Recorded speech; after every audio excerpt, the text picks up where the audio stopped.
You want me to put that on my Tudor?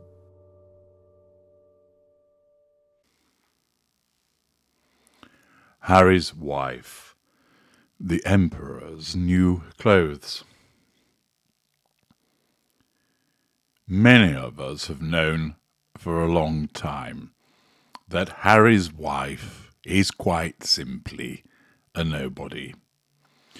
Plucked from obscurity as a consequence of her ability to roast a chicken and provide lashings of spoocy poontang for old ginger bollocks, she found herself thrust into the spotlight as a consequence of sheer good fortune, in that she was able to ensnare a dim-witted ginger prince. This meant that all of a sudden she became prominent. Next to nobody knew who she was prior to her engagement with Prince Harry.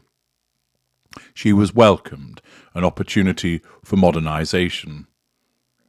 But it soon became apparent, particularly to those of a similar view to myself, that something was not right. It also became apparent, with regard to her behaviour, that she was a narcissist, and I called it very early indeed. Thereafter, more things happened which demonstrated that she is indeed a narcissist, and more people started to question her behaviours. As a consequence of the fact that her narcissism was unable to handle the rigidity of the royal family, which presented her with a problem, since it threatened her sense of control, and therefore, as a consequence of that, it necessitated her to try and get control over the royal family. She could not do it directly. Her narcissism simply was not up to the job. She neither had the skill, the narcraft, the intelligence, the resources, the ability, the charisma, the magnetism to do that. She sought to do it in part by smearing, but ultimately she was forced into a position of withdrawal, which also allows the narcissist to conjure up a sense of control because of the choice of removing themselves from that threat. Thus, as always, the narcissism achieved control. And thus she thought, that's okay, don't need the royal family, I'll keep the title, thank you very much, but me and my poodle will now go and utilise our celebrity status and seek financial independence. After all, I am the magnificent Harry's wife. Everybody loves me apart from a few idiot haters. I'm brilliant, I'm talented, I'm fun, I'm interesting, I'm hugely intelligent. People are going to be falling over themselves to offer deals. And indeed, her early optimism was justified as along came Spotify, panting as it gave them a deal. And next came Netflix, offering substantial sums of money. All was rosy in the garden. Until, of course, it was not. A succession of lies, revision of history, manipulations, faux pas resulted in more and more people thinking, this woman's just a grifter. And then a prominent individual, Bill Simmons, said what so many others were thinking, that she is a fucking grifter.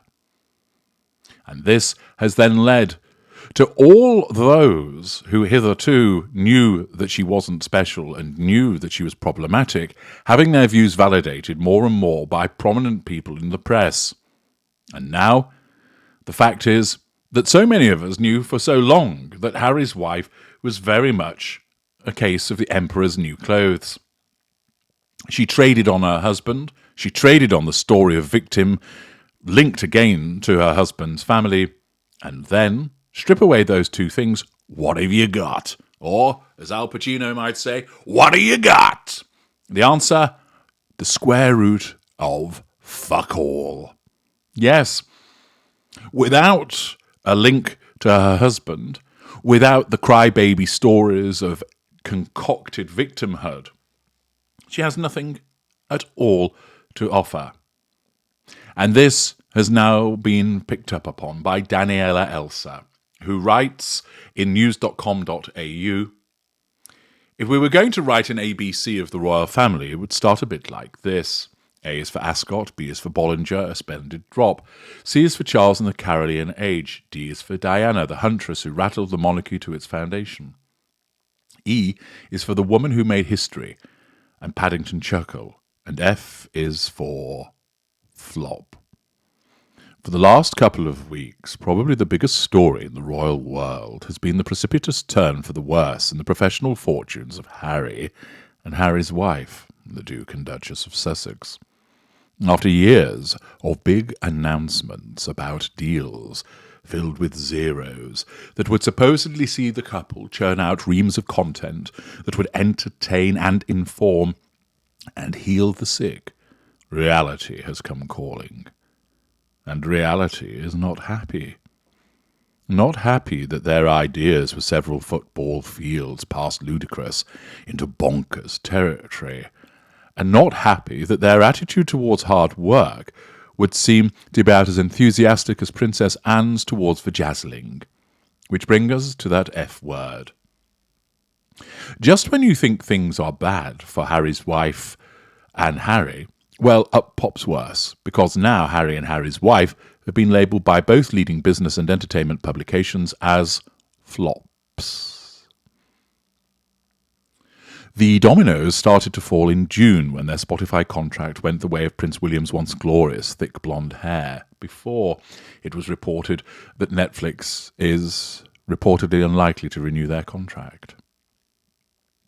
First on the scene was the Wall Street Journal, taking a break from finding good things to say about Ron DeSantis and his pathetic peddling of anti-immigrant and trans muck, with a lengthy deep dive into their downfall, titled Harry and Harry's Wife Produce a Hollywood Flop Themselves. Next came Rolling Stone, which put out a piece earlier this week headed Harry's Wife and Prince Harry are in their flop era, see parts pass him. Also of late, we've had high-profile Spotify exec Bill Simmons, who called them fucking grifters, and Hollywood talent agency chief Jeremy Zimmer, who told a global advertising conference, turns out Harry's wife was not a great audio talent or necessarily any kind of talent. And you know, just because you're famous doesn't make you great at something. It's impossible right now to escape the sense that Hollywood and Wall Street may have turned on the couple's lacklustre, if not just lacking output.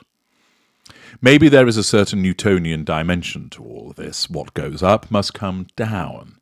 Or maybe what is happening is more of an emperor's new clothes situation. For years, the Sussexes have been earnestly banging on about how they are going to, any minute now, start producing podcasts, TV shows and documentaries that would constitute the application of a Mother Teresa-like caring to the streaming model.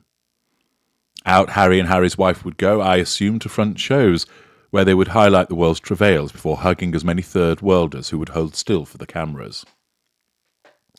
It might have been uncomfortable. There might have been more than a hint of the exploitative. Nothing like stars travelling to Africa to prove they are caring bona fides by briefly co-opting the suffering of others. But it would have been something. Illness, wars, and causes overlooked would have been, I figured, highlighted. Money probably would have flowed. And I reckon it would have been what Diana, Princess of Wales, would be doing if fate hadn't cruelly intervened. But no, the Sussexes have proven to be an exercise in sound bites and family fury, signifying nothing. The glaring problem that has become apparent is that they have little to say, and what they do have reads like a draft Saturday Night Live sketch deemed too stupid.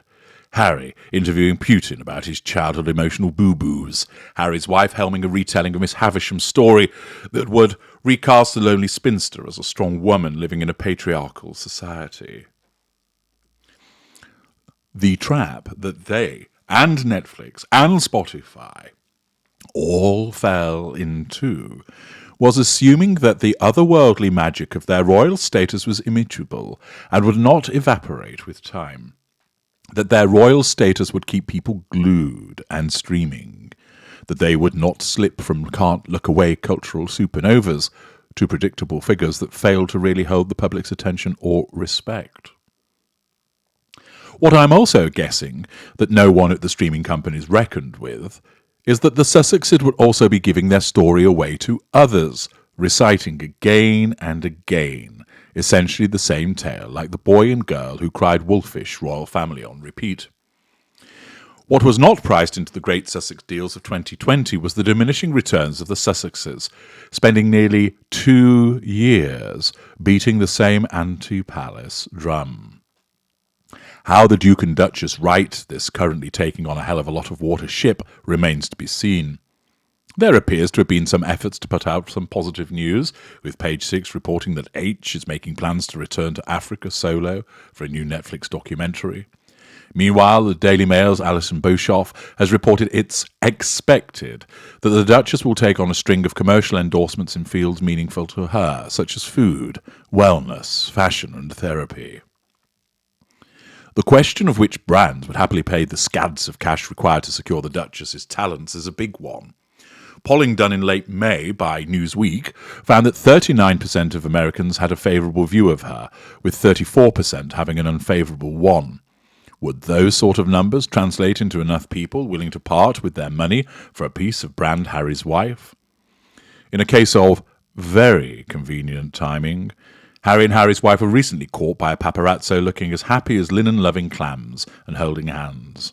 A more cynical mind might find such a touching moment caught on camera at such an opportune time worthy of a sardonic eyebrow raise.